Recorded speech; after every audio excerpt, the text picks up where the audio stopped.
Ini semoga kita sehat selalu ya. Saya akan menyampaikan tentang persiapan mengenai bagaimana caranya untuk mengkontak calon supervisor yang kita tuju. Jadi calon supervisor ini yang biasanya hampir di semua kampus yang berperan penting dalam proses admission kita pada saat mendapatkan LOA dari kampus. Nah, seperti itu. Jadi dari awal sudah banyak disampaikan, baik dari Pak Ane, Bu Medi, maupun Pak Alfa. Jadi khusus saya ini lebih berfokus pada Budi LN. Bisa di next. Oke, secara umum persyaratan tadi juga sudah banyak disampaikan ya. Jadi untuk dosen, beasiswa unggulan dosen Indonesia ini, kita yang disyaratkan secara umum itu yaitu harus ber-NIDN, ya tidak sedang menempuh studi, terus kemudian mendapatkan surat izin, surat sehat, dan rekomendasi pimpinan, tokoh, atau pakar. Jadi seperti sebelumnya Pak Alfa, jadi di PNS, jadi pimpinan, tokoh, atau pakar yang akan memberikan rekomendasi untuk kita. Jadi nanti ini dokumennya bisa diunduh, terus kemudian tokar di kampus kita masing-masing, ya, karena ini untuk dosen. Jadi mengisi lembaran form rekomendasi ini. Nah, saya harapkan teman-teman dosen yang ingin menargetkan Budi LN itu juga memiliki rekomendasi baik dari pimpinan universitas, ya, tokoh atau pakar yang memang relevan dengan bidang keilmuan yang diminta oleh kampus kita atau KBK kita, seperti itu. Jadi nanti mungkin rekomendasi ini itu sifatnya juga sangat menentukan bagaimana tim preview dari LPDP untuk melihat bahwa memang yang merekom itu adalah orang-orang yang benar-benar dekat dan mengetahui kiprah dalam berkarir sebagai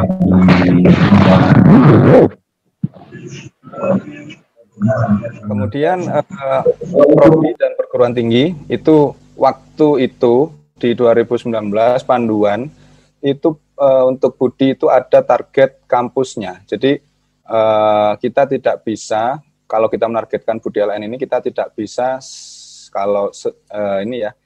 gampangnya sesuka hati memilih kampus. Jadi LPDP punya standar tersendiri, kurang lebih seperti itu. Jadi standar-standar perguruan tinggi dan program studi ini memang dipilih oleh LPDP berdasarkan ranking secara internasional, mungkin melalui QS atau Time Higher Education atau lembaga pengindeks internasional yang lain, sehingga dari daftar itu kita diharapkan untuk bisa menembus salah satu atau sekian dari kampus yang ada di listnya LPDP. Jadi saya ulangi sekali lagi, ada standar kampus dan perguruan tinggi untuk Budi LN ini. Jadi ada kampus yang misalkan bisa dimasuki semua jurusannya, ada kampus yang hanya program studi tertentu saja. Jadi Bapak Ibu, rekan-rekan sekalian, mohon selektif dan membaca panduan ke depan. Jadi untuk tahun 2019 seperti itu. Tahun 2020 mungkin tidak ada. Mungkin 2021 ketika mungkin COVID ini insya Allah sudah berakhir di tahun ini ya, insya Allah ya. Mungkin ada lagi perubahan terkait dengan perguruan tinggi yang ditentukan untuk tiap skema beasiswa, baik Budi LN, Budi DN maupun skema yang lain.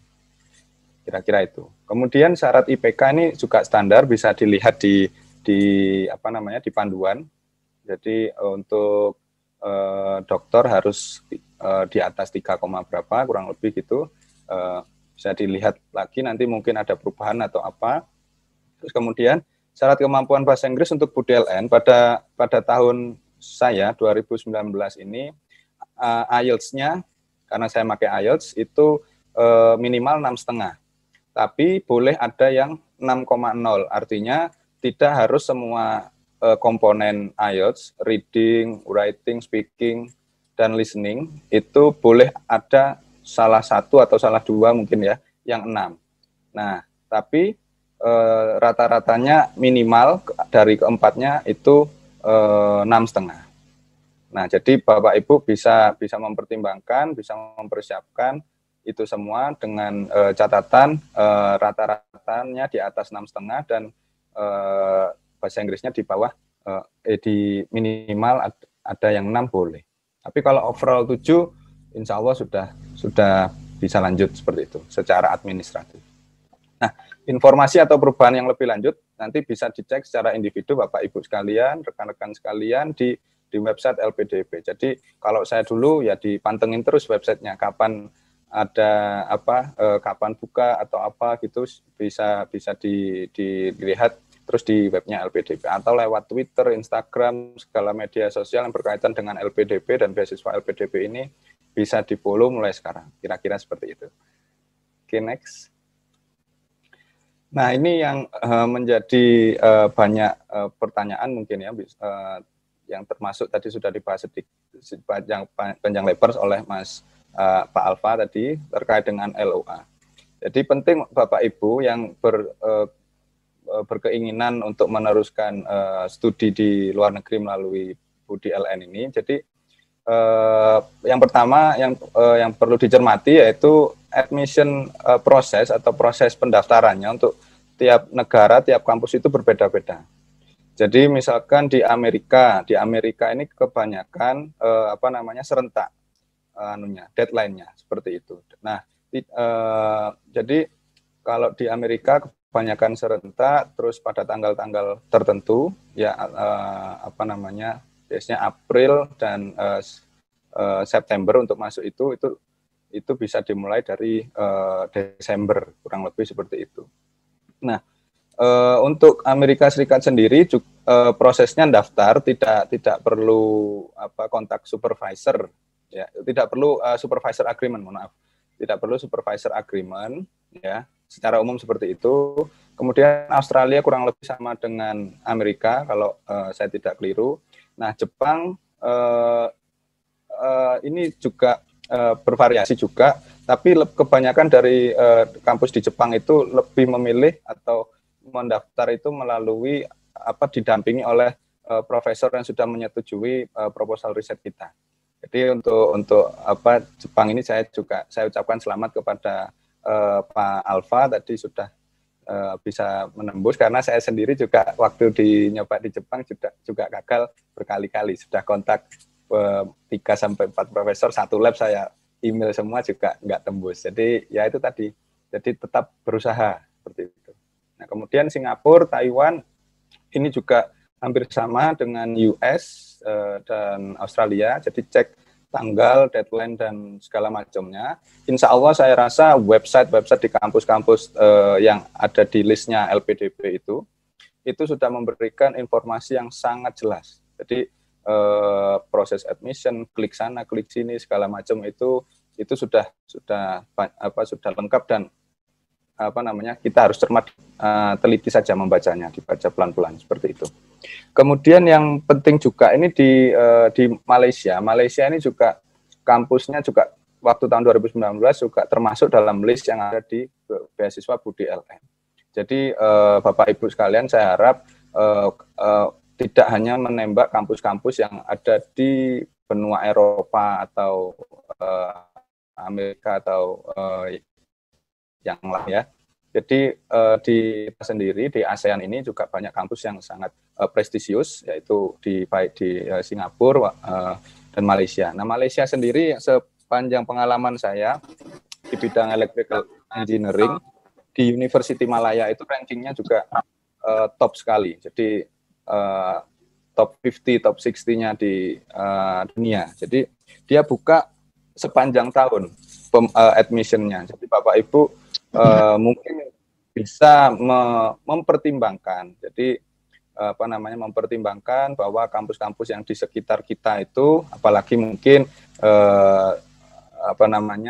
kita yang dosen-dosen ini kebanyakan mungkin sudah berkeluarga seperti itu ya, sudah berkeluarga, memiliki anak, anaknya 1 atau 2, mungkin bisa dipertimbangkan untuk kuliah di dekat yang lebih dekat mungkin gitu karena pertimbangan keluarga. tapi tidak mengurangi juga kualitas kampus yang dituju. Nah, seperti itu. Jadi Singapura, mungkin Taiwan juga, dan Malaysia ini salah satu pilihan yang bisa dipertimbangkan karena rankingnya dan kualitas profesor dan jurusannya juga kelas dunia, top 50 lah, top 50, top 60-nya di ranking pengindeks. Nah, setelah memilih kampus tujuan, yaitu seperti tadi yang berdasarkan pengalaman saya dan pengalaman Pak Alfa di luar negeri itu, jangan berpatokan pada satu kampus saja. Jadi kalau bisa sudah langsung pilih aja 10 atau 20 gitu. Jadi kita juga nggak tahu akan diterima di mana. Kalau saya berpikirnya kalau bisa keterima di 20 ya mending milih 1 dari 20 daripada cuma milih 1 tapi nggak keterima lagi.